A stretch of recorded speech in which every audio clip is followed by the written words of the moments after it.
এই দেখেন আমাদের হাস্যকর মানুষ হাসতে হাসতে লাভবান হয়ে গেছেন তিনি। এমন বাস খেয়েছি এইবার জীবনে ভুলবো না। তুমি কি মানে লাভবান হয়েছো নাকি বাস খেয়েছো? লাভবান হয়েছি, কারণ আমি লালাকালে আসছি তো লাল পানি দেখবো স্বাভাবিক। তো যাই হোক, আমাদের লালাকালে লাল পানি দেখা হয়ে গেছে। তো বন্ধুরা, আমার আগের যে ভিডিওটি দেখেছিলেন সেটি হচ্ছিল জাফলং ট্যুর করার পর আমরা চলে এসেছিলাম লালাখাল। তো লালাখাল আসার পরে আমরা সবচেয়ে আকর্ষণীয় যে জিনিসটা দেখার ছিল সেটা হচ্ছে নীল পানি। তবে সেই নীল পানিটা দেখা হলো না।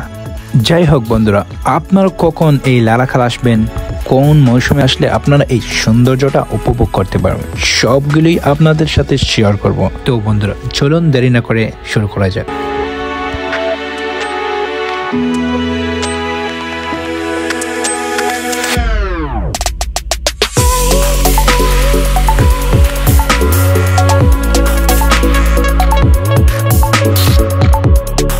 লালাখাল সিলেট জৈন্তাপুর উপজেলার একটি পর্যটন এলাকা এবং গুরুত্বপূর্ণ স্থান। সেই নদীতে অসংখ্য বাঁক রয়েছে। নদীটির কোলে পাহাড়ি বন, চা বাগান এবং নানা প্রজাতির বৃক্ষরাজি রয়েছে।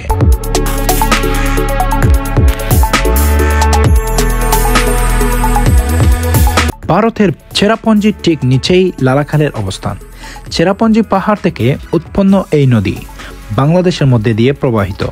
লালাখালের পানি নীল, মূলত জৈন্তা পাহাড় থেকেই আসা প্রবাহমান পানির সাথে মিশে থাকা খনিজ এবং কাদার পরিবর্তে নদীর বালুময় তলদেশের কারণে এই নদীর পানি দেখা যায় নীল। জায়গাটার নামের সঙ্গে খাল শব্দ যুক্ত হলে ও এটি মূলত একটি নদীরই অংশ। নদীর নাম সারিখেনা নদীটা চেরাপুঞ্জি পাহাড় থেকে বের হয়ে আসা এই পানির স্রোত গড়িয়ে চলছে লালাখালের দিকে।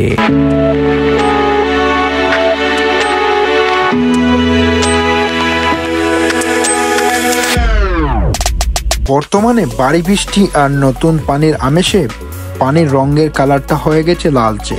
তবে ভ্রমণ পিপাসাদের জানিয়ে রাখি, এই মৌসুমে না আসাটাই ভালো।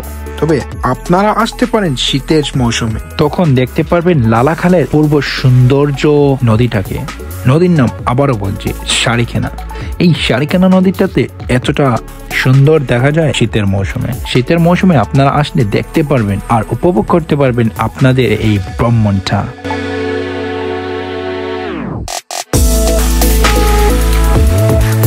তো বন্ধুরা, ভিডিওটা কেমন লাগলো? আশা করি ভালো লাগবে। আর যদি ভালো লাগে অবশ্যই আমার কমেন্ট বক্সে কমেন্ট করে জানিয়ে দেবেন। আর এরকম আরো ইনফরমেটিভ ভিডিও পেতে সাবস্ক্রাইব বাটনটা ক্লিক করে দেবেন এবং সাথেই বেল আইকনটা, যাতে সবার আগে ভিডিওটা পেতে পারেন।